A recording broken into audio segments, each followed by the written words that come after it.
नमस्कार दोस्तों। आज हम भारत में स्पीच थेरेपी, बच्चों की जो स्पीच थेरेपी होती है, उसमें इतनी ज़्यादा गड़बड़ी क्यों होती है, इसके बारे में बात करेंगे।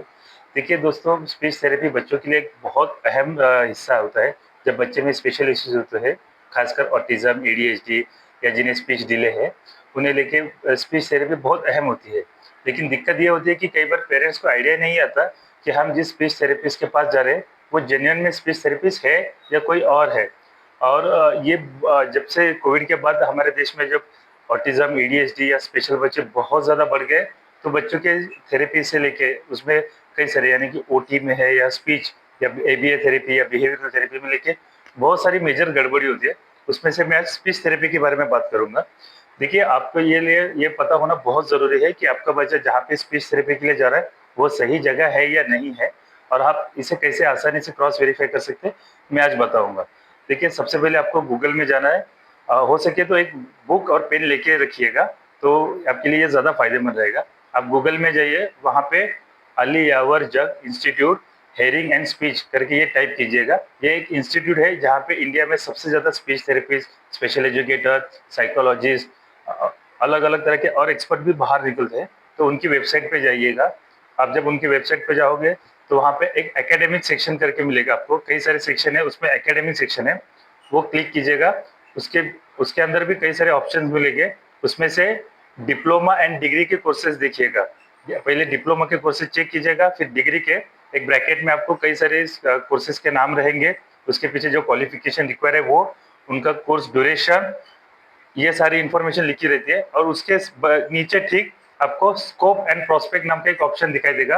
ये बहुत ज़रूरी है पेरेंट्स को कि ये चीज़ें बहुत समझनी चाहिए कि एग्जैक्टली हमारा बच्चा कहाँ पे जा रहा है, तो हम कैसे क्रॉस वेरीफाई करें कि सही जगह या गलत। तो आप जब भी उस वेबसाइट के स्कोप एंड प्रोस्पेक्ट में जाएंगे, तो उसमें क्लियरली लिखा होता है कि आफ्टर ये कोर्स करने के बाद आपकी रिस्पॉन्सिबिलिटीज क्या रहेगी, आपको स्कोप क्या रहेंगे, ये सारी चीज़ें आपको मेंशन होती है। देखिए, जब जो स्पीच थेरेपिस्ट होता है, उसकी जो डिग्री होती है वो आमतौर पे 4 साल की होती है, और वो बीए एसएलपी या बीएससी एसएलपी होती है। और ये एज अ स्पीच थेरेपिस्ट के तौर पे काम करते हैं। लेकिन स्पीच से रिलेटेड कई सारे अदर कोर्सेज भी है, जैसे स्पीच इन स्पेशल एजुकेशन, या फिर स्पीच इन साइन लैंग्वेज, या फिर स्पीच डिप्लोमा की कई सारे ऐसे कोर्सेज है, ऑडियोलॉजी के कई सारे कोर्सेज है, जो आप उस वेबसाइट पे आराम से देख सकते हैं। और दिक्कत क्या हो रही है दोस्तों कि आफ्टर कोविड के बाद अचानक इतने बच्चे बढ़ गए, तो उस हिसाब से फेक थेरेपी भी बढ़ रही है। और कई सारे लोग कई सारे कोर्सेज लॉन्च करते हैं, यानी कि जहाँ पे आप बिहेवियरल थेरेपिस्ट बन सकते हो, एबीए थेरेपिस्ट बन सकते हो। तो हो सकता है कि स्पीच के रिगार्डिंग भी कई सारे ऑनलाइन कोर्सेज हो, जो आप आसानी से कर सकते हो। मुझे इसके बारे में अभी इतना डिटेल में आइडिया नहीं है, लेकिन मैं ज़रूर इसके ऊपर बाद में बात करूंगा, अगर मुझे इसका कुछ क्लू मिलता है कि क्या स्पीच के रिगार्डिंग कितने सारे ऑनलाइन कोर्सेज है। लेकिन अभी फिलहाल के तौर पे इतना ही मैं समझिए कि जो स्पीच थेरेपी के जो कोर्सेज होते हैं, वो आमतौर पे ऑनलाइन नहीं होते हैं, वो ऑफलाइन ही किए जाते हैं। और ये 4 साल का कोर्स रहता है। तो ये सिर्फ स्पीच के रिगार्डिंग ही काम करते हैं। लेकिन कई सारे अदर कोर्सेज है जिनके स्पीच नाम होने की वजह से कई सारे लोग कंफ्यूज हो जाते हैं कि ये स्पीच थेरेपिस्ट है या नहीं है। तो ये चीजें अपने दिमाग में रखिएगा कि बाबा, जो स्पीच थेरेपिस्ट होता है वो प्रॉपर सिर्फ बीए एसएलपी या बीएससी एसएलपी ही होता है। और बाकी के जो भी है, special education in speech, sign language in speech, sign language, या कोई ऑडियोलॉजिस्ट का कोर्स किया हुआ था डिप्लोमा का वगैरह स्पीच में, तो वो स्पीच थेरेपी के तौर पे काम नहीं कर सकते। इसके लिए आपको दोबारा वो स्कोप एंड प्रोस्पेक्ट, ये इसको प्रॉपर से पढ़िएगा, आपको अंदाजा आ जाएगा। क्योंकि ये एक मेन वजह है कि जिसकी वजह से हमारे देश में कई सारे बच्चे स्पीच थेरेपी के लेके गड़बड़ी हो रही है। मैंने कई सारे पेरेंट्स से जब बात किया, तो उन्होंने कहा कि हम तो 1.5 2 2 साल स्पीच थेरेपिस्ट करा रहे हैं। और जब मैंने पूछा कि आपने क्या स्पीच थेरेपिस्ट का क्वालिफिकेशन कभी देखा है, तो सब पता नहीं, हमें किसी ने बोला कि वो स्पीच थेरेपिस्ट है, यहाँ वहां से सुना, सोशल मीडिया पे देखा वो स्पीच थेरेपिस्ट है, तो जाके हम वहां पे गए थे। तो ये एक थोड़ा सोचने वाली बात है दोस्तों, कि हमारे देश में इतने सारे स्पेशल बच्चे बढ़ रहे हैं, और उसके रिगार्डिंग इतनी फेक थेरेपी आसपास चल रही है, फिर भी कोई कुछ नहीं कर सकता। पता नहीं या ये इस देश का लॉ का कितना स्ट्रिक्ट है, या फिर वो बात अभी मैं नहीं करूंगा। पर मैं इतना कहना चाहता हूँ दोस्तों कि प्लीज, जब भी किसी स्पीच थेरेपिस्ट के पास जाओ, तो उसका क्वालिफिकेशन जरूर देखिए। ये एक बात अलग है दोस्तों कि कई बार आप राइट स्पीच थेरेपी के जाने के बावजूद भी आपके बच्चे में उम्मीद के मुताबिक आपको रिजल्ट नहीं आते, उसके कई सारे अलग रीजन है।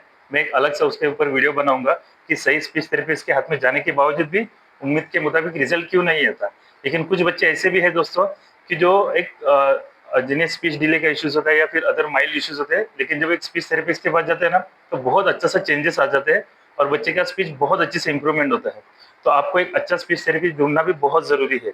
याद रखिए, मैं दोबारा कहता हूँ, BA SLP या BSc SLP ये स्पीच थेरेपिस्ट होते हैं। हाँ, कोई MA SLP या MSc SLP होता है, उनकी बैचलर्स एंड मास्टर्स ये 2 डिग्रीज होती है, तो वहां पे आप कंफ्यूज हो सकते हैं। तो MA SLP हो या MA SLP या MSc SLP हो, तो वो भी स्पीच थेरेपिस्ट होते हैं, वो पोस्ट ग्रेजुएट स्पीच थेरेपिस्ट होते हैं।